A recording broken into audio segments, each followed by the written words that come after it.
영어로 블랙 위도우라고 불리우는 과부거미는 교미우 수컷을 잡아먹습니다. 거미 중에 교미우 수컷을 잡아먹는 거미는 많습니다만 아마도 과부거미라는 이름 탓인지 여성 범죄자들에게 별명으로 붙여지곤 합니다.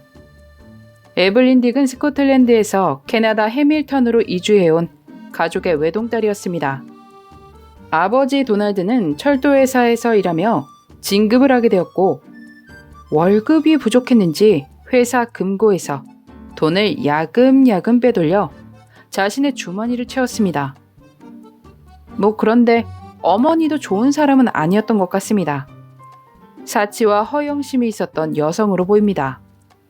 나쁜 면만 보면 닮은 부부였지만 사이는 좋지 못했습니다. 각자 스스로의 인생이 더 중했던지 에블린에게 그렇게 신경을 쓰는 사람들도 아니었습니다. 그렇다면 친구를 사귀는 거라도 마음껏 하게 둬야 했지만 다른 아이들과 어울려 노는 것을 허락하지 않았습니다. 다른 집에는 에블린이 몸이 약하다고만 말했습니다. 에블린은 자유롭지 못했지만 어여쁘게 매력적인 여성으로 자라났습니다. 어여쁘게 자라니 엄마의 허영심을 채워줄 도구가 됐습니다. 엄마 알렉산드라는 에블린을 종용하여 그녀를 좋아하는 사람들에게서 보석이나 물질적인 것들을 받도록 했습니다.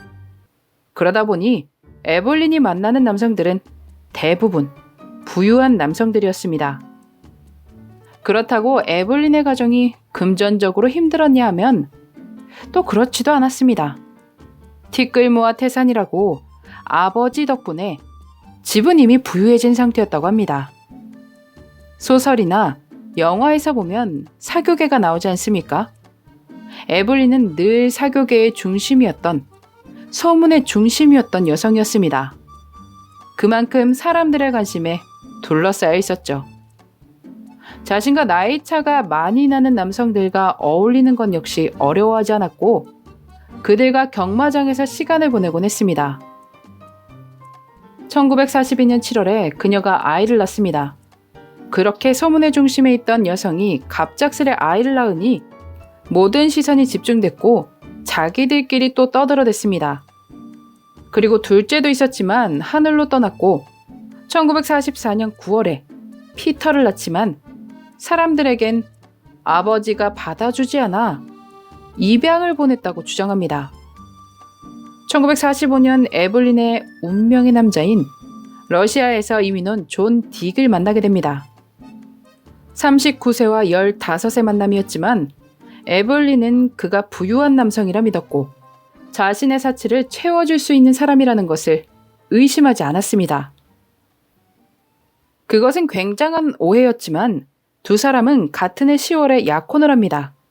물론 에블린의 부모님이 허락하지 않은 상태였습니다. 두 사람은 알고 있었을 것입니다. 존 딕이 부유한 사람이 아니라는 것을요. 그러니 약혼식에 불참했겠죠. 에블린이 존 딕의 경제적인 상황이 좋지 않다는 것을 알게 되는 것은 오래 걸리지 않았습니다. 부유하다고 믿고 결혼했는데 아니었으니 허영에 가득 찬 에블린의 마음에 들 리가 없었습니다.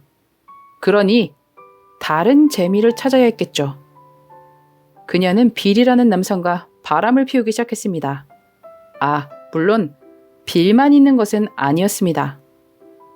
하지만 어리석은 존 딕은 에블린과 결혼 생활을 잘할 수 있다 믿었고 설득하고 또 설득해 자신의 집으로 들어와 함께 살자 말했습니다. 사랑이 뭔지 참. 어찌됐든 설득된 에블린은 존 딕과 살기 위해 그의 집으로 들어갑니다. 존 딕 역시 에블린의 남자 문제를 알고 있던 상태였고 결국에 참다 못해 그는 집을 나와 사촌과 함께 살았습니다. 아버님, 제발 에블린 좀 설득해 주세요. 좀 더 가정에 충실할 수 있도록 도와주세요. 이 존 딕이라는 남자 말입니다. 순수하다면 순수한 사람입니다. 그는 에블린의 아버지 도널드에게 찾아가 부탁합니다. 에블린의 방탕한 생활을 그만두도록 설득해달라는 거겠죠. 그러나 존 딕을 그닥 탐탁치 않아 했던 도널드가 그의 부탁을 들어줄 리 없었고 그것을 거절합니다. 그런 식으로 나오면 재미없습니다, 아버님. 헛똑똑이는 아니었는지 존 딕이 에블린을 통해서 들었던 아버지의 용돈 마련에 대해 이야기를 꺼내며 그를 몰아붙였습니다. 그러자 화가 난 도널드는 존 딕을 가만두지 않겠다고 화를 내며 말했습니다. 존 딕은 경찰에 바로 신고를 합니다.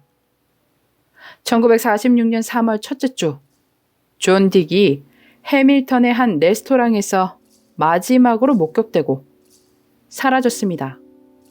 3월 16일, 하이킹을 하던 사람들이 깜짝 놀랄 만한 것을 발견했고 그것은 존 딕의 부분인 것으로 밝혀집니다.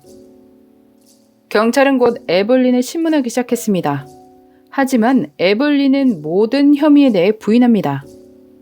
그녀의 신문이 있는 동안 경찰은 집을 수색했습니다. 집을 수색하는 동안 경찰이 여행 가방 하나를 발견하는데 그 안의 것이 피터라는 사실이 밝혀졌습니다. 에블린이 했던 말과는 전혀 다르죠. 에블린의 집뿐만 아니라 그녀의 부모님 집도 수색을 했는데 존 딕의 것으로 추정되는 옷 조각들 등의 증거가 발견됐습니다. 그리고 그의 혈흔이 묻은 것으로 추정되는 차도 찾아냈습니다.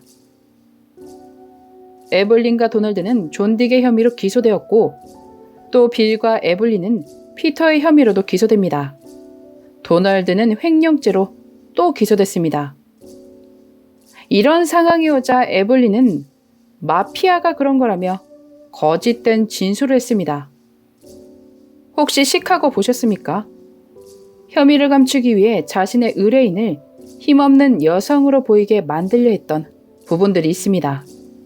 지금으로 따지자면 갑자기 병세가 악화되어 환자복을 입고 법원에 나온다던가 초췌해 보이게 나온다던가 하는 게 그런 식의 비슷한 방법이라 할 수 있겠습니다. 뭐 하여튼 시대가 시대다 보니 변호인들은 에블린의 매력을 어필하며 어떻게 이렇게 매력적이고 가녀린 여성이 그런 일을 할 수 있겠느냐라는 믿음을 배심원들에게 줄 수 있도록 노력했습니다. 에블린의 엄마는 발을 빼고 면책받는 대신 딸에 대해 증언하기로 합니다. 존 딕이 3월 6일 마지막으로 목격됐던 날 에블린이 아주 오랫동안 집에 들어오지 않았다고 증언했습니다. 또 남편 도널드가 가지고 있던 도구들이 있다고 말했습니다. 에블린의 증거들은 거의가 정황 증거였지만 변호인의 노력에도 불구하고 유죄가 내려집니다. 처음에 사형이 내려지지만 변호인의 항소로 멈추게 됐고 유명 변호사가 에블린의 사건을 맡으며 모든 상황을 보았을 때 에블린의 아버지 도널드가 범인일 가능성이 크다고 배심원들을 설득했습니다. 그리고 이 유명 변호인은 에블린의 무죄를 얻어냈습니다. 피터 건에 대해서는 당시 에블린의 정서적, 정신적인 충격에 대해 증언할 정신과 전문의를 데려와 설득했고 판사는 에블린에게 무기징역을 선고합니다. 빌은 모든 혐의에서 풀려났고 도널드는 총 10년의 형량이 내려졌습니다. 에블린은 11년을 복역하고 1958년에 가석방됩니다. 이름을 바꾸고 1985년에는 사면되어 사건 자체가 영구적으로 가려졌습니다. 왜 이런 자비를 베푸는지는 저는 인색한 사람이라 그런가 잘 모르겠습니다. 어찌됐든 잘 모르는 제가 봐도 존 딕의 사건은 에블린이랑은 상관이 없어 보입니다. 진실은 알고 있지만 참여는 안 했을 것 같습니다. 이 사건은 당시 노래로도 만들어졌고 나중엔 연극, TV 드라마로도 만들어졌으며 책으로도 나왔습니다. 아무래도 그 옛날에 가녀린 여성이 이런 사건에 연루됐다는 점이 큰 이슈가 됐던 것 같습니다. 부모는 자식의 거울이라 했습니다. 부모님을 보고 배운 에블린은 그들의 복사본처럼 자라 허영심이 가득하게 자랐습니다. 그러다 보니 이런 결과가 나왔던 게 아닌가 싶습니다. 클래식 미스터리, 그날의 이야기, 블랙 위도우, 에블린 딕 사건이었습니다.